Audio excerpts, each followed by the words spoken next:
And I got to Canada last year, June. Wow. At 38 weeks. Yeah, at 38 weeks pregnant. Like, I was 38 weeks? Like, how did you enter Canada? The body.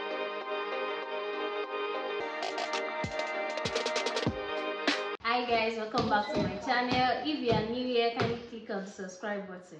And if you are an existing subscriber, thank you so much. So in today's video, I have a special guest, our Canada mommy that gave us a cute baby here in Canada. So I brought her here so we can discuss giving birth in Canada, the pros and the cons of giving birth as a PR, as a student, as a visitor. So we're going to ask like what's the benefits. I know you like you're asking benefit again. Is it not Canada baby? I know, but she's still going to tell us some of the disadvantages that she experienced, because I know she's a working mom, like a career person. So let her tell us what are the things that she has experienced in the past few months that she gave birth. So we'll now talk about I know a lot of persons want, like, oh, even if I don't want to stay in Canada, can I just give birth so that my son or daughter will have like second passport? Like, you know, like recently Canada rates like the 6th or the 7th country, 180 something country that you can enter as a Canadian right now. So I know a lot of persons like, oh, let me just give birth in Canada even if I'm not staying there. So let her tell us some of the things. So we'll discuss it together. And if you have questions, drop it in the comment section. We are going to answer all of your questions together. So can we meet you? Welcome to my channel. What is your name? Hi everyone, my name is Mayo Wabudowopi. So before you... New immigrant also, like, yes. Yeah, I'm a new immigrant. I got to Canada last year, June. Wow. At 38 weeks. Yeah, at 38 weeks pregnant. Like, I was 38 weeks? Like, how did you enter Canada? The border, the check-in, how did you package yourself? For me, I don't want to underplay my stature first time. Whenever I'm pregnant, my bump is not very big. Though it's big, you would see it is obvious. But then, I think there's this grace that I would usually enjoy when I'm pregnant. I look more smarter and then much more beautiful too when I'm pregnant, you know. Oh, so you were able to package yourself. So I was able to, when I was coming to Canada, I wore this body hug and jean. I wasn't hiding anything. I actually bought an abaya. I wanted to wear an abaya, and by the time I wore it, I noticed I was looking hot in it. Like I didn't like the way I was looking. Did you experience any border check, no, any no, delay, nobody asked anything? me. I had my feet to fly and some other document, but nobody asked me anything because I was active. It's a document you get from your doctor before leaving the country that states that, oh, this person is okay to fly, this person is still within the range that, if you are close to giving birth, no airline would want to risk bringing you so that you don't become a liability to them, because if you give birth on the plane, it becomes their own cost and all of those things. So for me, I had a fit to fly at 36 weeks, and then because I thought we were going to leave at that 36 weeks, but just our BSF and all the Germany issue we had, sending our passports to Germany and then receiving it, so it didn't get back to us until I was about 38 weeks. But I still held on to the one I got at 36 weeks, hoping that they won't ask. And sincerely, nobody asked me any question. I was very active, and I think that worked for me. Being active, carrying my bags, and then my husband would tell me, no, don't worry, let me pick it up. No, let them feel that I'm still very active. Like I didn't want to underplay. Did you experience any pain, like swollen feet? No. Oh, funny enough, there's this socks they call I think compression socks or something. I remember buying that socks, but I forgot it in Nigeria. Oh.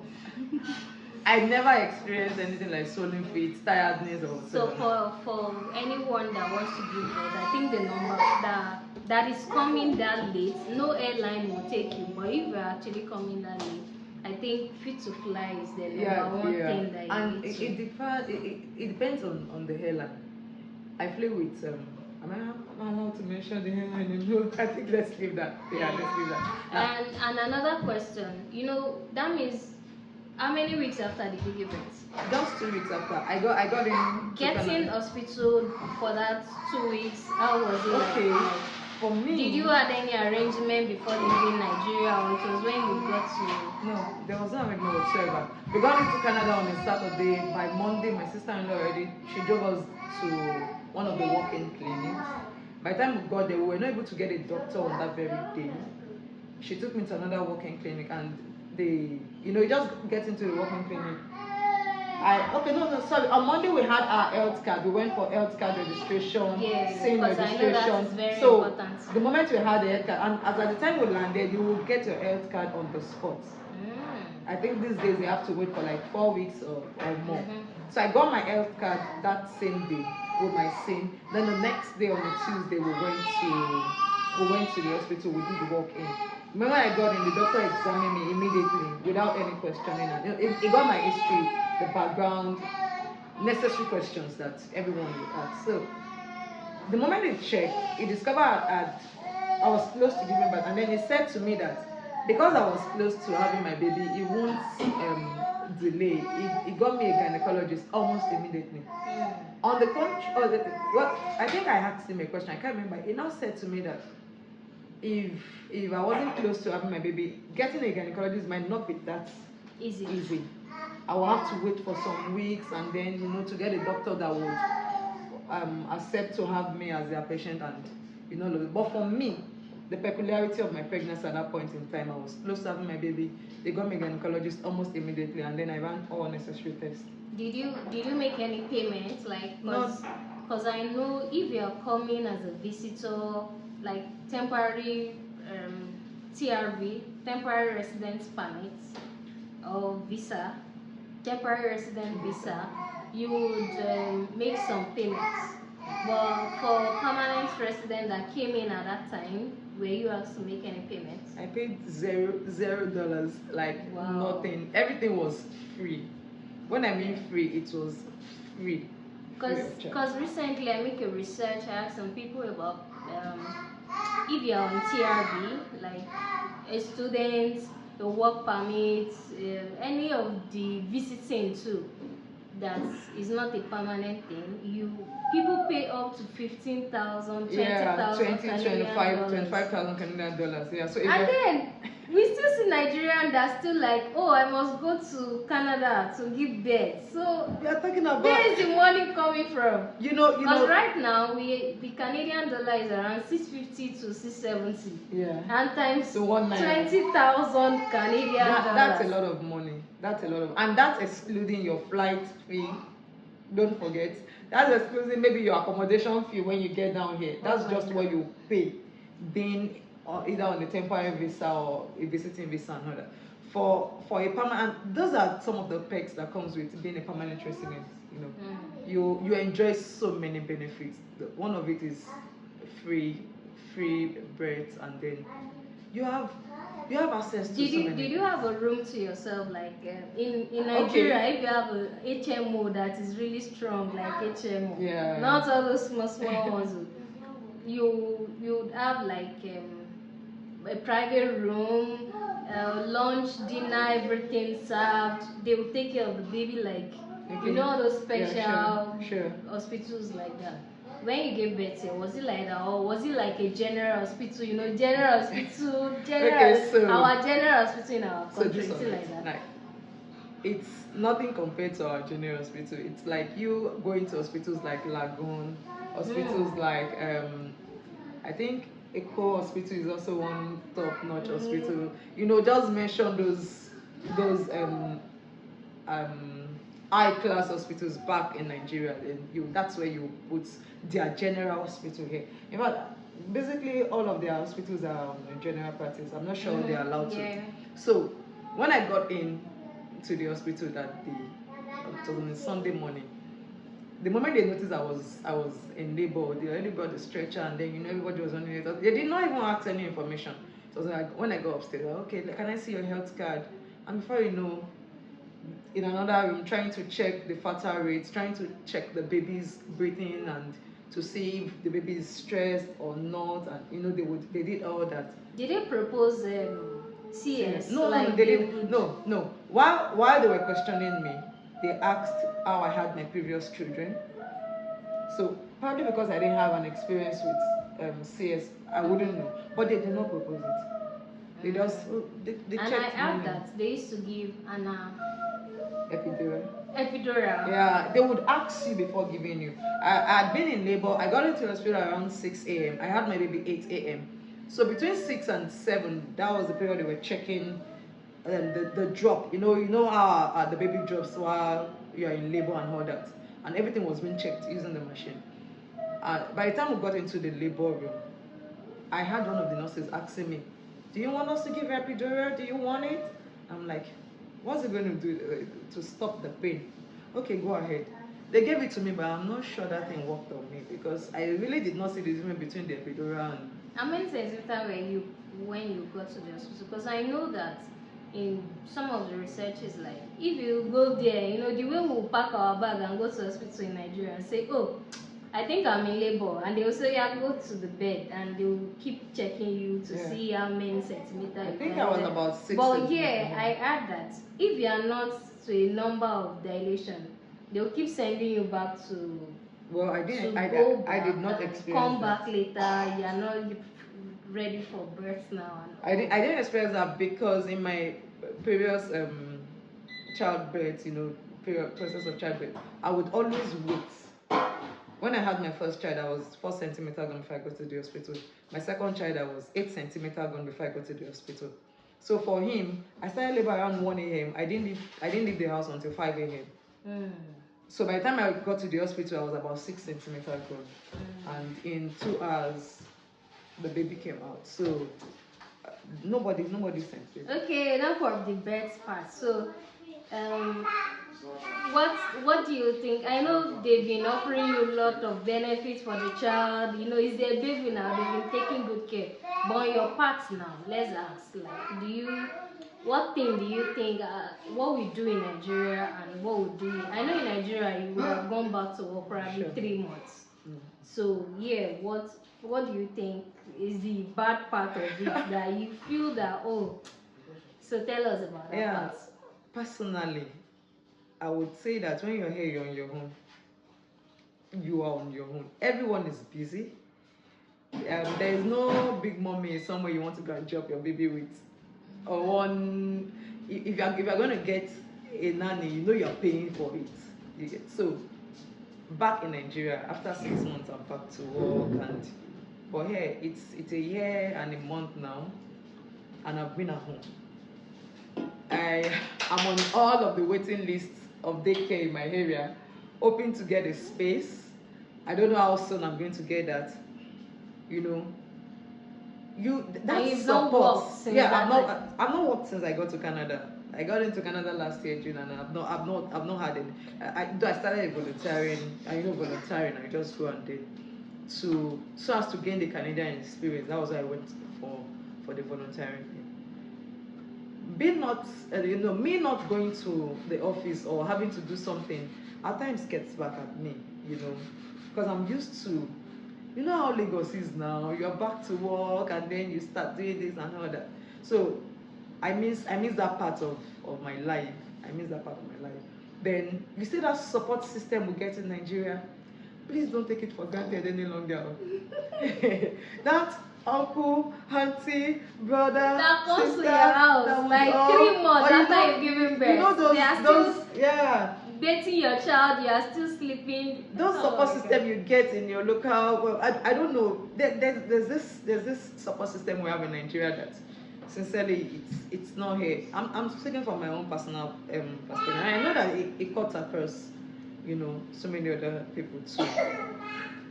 That support system is not here. So I miss that support system. I'm supposed to stop breastfeeding my son now, and we are still at it. Because there's no big mommy somewhere I want to go and drop him with, or one grandma somewhere. to go and drop him and say, okay, after 1 week I'll come pick him up. I'll be done winning him, and you know all that. I miss that. And even getting a space for him to now go, so that daycare is one thing. I know you would have heard a lot about getting daycare in Canada, and you know, it's not a walk in the park. It's not a walk in the park.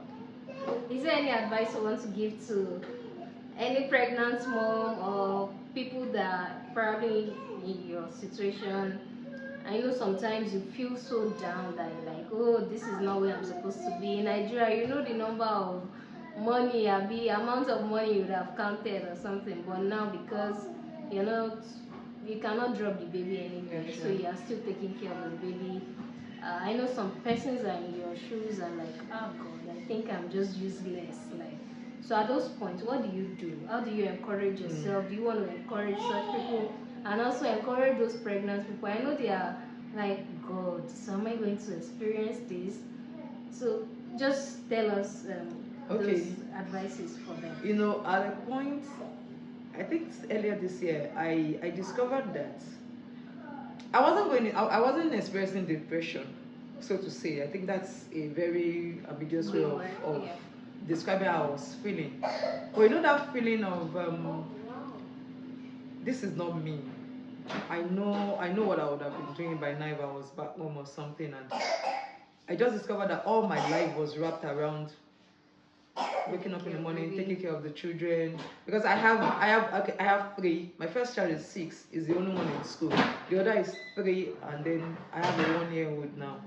So I have to stay at home with the 3-year-old and the 1-year-old, and staying at home all through gets back at me because I'm not used to it. Okay, so for me it's a learning process. But I've learned in the last 1 year that there is no situation that is permanent. And in every situation you find yourself, please make the best use out of it. Okay, there are so many things I discovered about myself in the presence of in the last 1 year. So many things. I got involved in some basic learning here and there, and trying to see, okay, Maiwa, you need to upgrade yourself. This period of sitting down at home, this period of taking care of the children is not a waste. It's a phase. And then you know that in every book there's a chapter. When you're done reading one chapter, you open another one. So for me, this is a chapter, and I'm saying the same thing to every pregnant woman or every mother with a little child, with toddlers out there, that it's a chapter. I feel overwhelmed most of the time, and then but then when I count my blessings, like one of my lecturers said to me one time, she said, look at your children and think, just know that you have achieved some things, So when I count my blessing, I look back and I tell myself, you're still going forward, relax, you'll get there. So I'm saying to you to relax, you'll get there. It's not easy, the pressure, the feeling of unfulfillment. Yes, it got to a stage, I think I'm saying this, I paid somebody here in Canada a few months ago just to have a conversation with her. She's a coach. And then I wanted to pour out my mind, like I was feeling low at that point in time. And she said, oh, when you talk to me, you need to, it's not free. That's what she does. And I'm like, 30 minutes, no problem. I just wanted to pour out my mind at that point in time to someone that I discovered we were kind of in the same shoe. And she could relate with how I was feeling at that point. So if it's going to take you to, and that's one thing I've learned in Canada, if it takes you to get a coach, if it takes you to speak to a counselor, whatever it is, mental health in this part of the world is key, is important. The environment itself could be depressing at times. Yeah. Till you get. So take care of your mental health as a mom. Very, very important. Do I have regrets? I wouldn't say I have regrets. No, I don't have any regrets. The only thing I remind myself every day is this is a phase, it's gonna pass. And it's a beautiful face. Yeah, a very beautiful one. Yeah. And then I know that during the course of this 1 year at least, she discovered a lot about herself. And that party jollof rice, that firewood jollof rice I used to. So she discovered that, I can make food in large proportion and give it out to people. Thanks to her. She's an amazing sister. Everyone that knows my one knows that my one likes to just, Shama boy, everybody come, I've done this. And then she said to me one day, can you be cooking this kind of rice and then you're not monetizing it? And before I knew, the next day, she sent me a flyer. If you see my flyer, she designed it. Oh yeah, you need to have an Instagram page. You need to do this. And then she's always on my name. It's good when you have beauty people in your corner. Yeah, she's that beautiful soul in my corner. And then I do not take it for granted. Thank you for being a friend too. Yeah, she's really a friend, you know, because she's always at home. So anytime Miriam school says, oh, hi, hello, yeah, you know, we can take, there's no daycare today. There is no daycare. Come. I'm already knocking at us to drop you in Anytime. So, anytime. So she's the one that I used to drop my son with anytime the school calls, because even the school year, it's not like it is. Anything can happen. They can tell you there is no water today. They can tell you the toilet is bad. Yeah, come on, and then you know your child is already in classroom. You're at work and you feel that my child is in school. No. You just get a text message. I've not experienced it. No, I learned that from my experience. So we prepared to. Yeah. And then another thing that I want to say to the students is, to anyone that is on temporary visa here, if you know that you're on temporary visa, as much as possible, I learned that if you start working as a student and you have insurance from your place of work, yeah, then the payments of that 15 to 20,000 Canadian dollars can be reduced for you. Yeah. So once you land into Canada as a student and you know that the goal is to have baby, you are pregnant as a student, try and get a job instantly. They don't discriminate if you are pregnant or if you are not. They won't say, you know, the way they do as long as you are able to do 600 hours. Yes. Yeah. So even if you have a baby, you get EHI, employment insurance. Yes. And another advantage is, as a student, if you now, or as a permanent resident or student, if you now work that 600 hours, I think some is 700 hours. I'm not sure, but in Manitoba, I know, but in Manitoba, I think it's 600 hours. If you work 600 hours before you give birth, and then you are on government salary for 1 year. Or if you want it for 18 months, they know how to correct it for you to get it till you now resume again. So if you know you are pregnant as a student, as PR, and you enter Canada, just get a job. Even if it's customer service or customer service, any just do job something that counts hours for you. Just do something that counts the hours for you. As soon as you clock the 600 hours, just go and give birth. They will keep paying you. So that's another thing. And another thing again I want to say is, for pregnant women, I did not enjoy that benefit because my 2 weeks in Canada was just to see the doctor, go for scan, and then I had my baby. And then they pay pregnant women. They give them stipends, like, you know, about $80 per month or something. I can't remember, for fruit. Yeah, the government will give you money to buy fruits for Manitoba, if you're in Manitoba and you are pregnant after your first, in second trimester, so once you enter your second trimester, they will pay you. Manitoba government pays all pregnant women that is below a particular salary, income level. They will pay you $80 per month for you to just buy fruits, and then they want you to eat. So there are a lot of benefits in Manitoba actually. Funny enough, I enjoyed where I volunteer now. One of the reasons I joined them was because they gave to me. I'm not saying that's the only reason but I just felt if the government is doing so much for people, we should also learn to, you know, give back in our own way. It's one of the pregnancy groups, you know. Yeah, I know one of the pregnancy groups. So just my research. Yeah. When I did a lot of research. See, me and research were 5 and 6, especially free ones. So I discovered that when you get to those pregnancy groups, I will name some in my comment section. I don't want to say them. Those organizations, they will give you a lot of freebies for your unborn baby and even for you. I remember that I called them one of these. My mom would say, they give diapers, they give baby food. I need a baby carrier. I don't have one. I'm like, oh, you want a baby carrier? I'll get it done to you. And then the next day they were knocking on the door, and then they brought it. I'm like, wow. Not and only that's in just the Manitoba. list of. I know and I think for Alberta, Mama for Mamas, they have a lot of agencies like that. So anywhere, any province you are going to, just ensure you do that research. And there are a lot of freebies, especially for pregnant and for newborn. Diapers. I'm not expecting you to buy diapers for. Oh, I didn't get diapers anyway. Yeah, I didn't get because diapers, of your you came in 2 weeks. You wouldn't have known all those researches. Because even after I had my baby, I started joining. Yeah. I actually joined only one. After? No. I actually joined only one group. And then it was just that group. But I knew other benefits, attached to having babies here. Yeah, so there are a lot of benefits, freebies, just organizations. Ask questions. Don't keep quiet. Lots that you benefit from as a new mom, as a pregnant mom.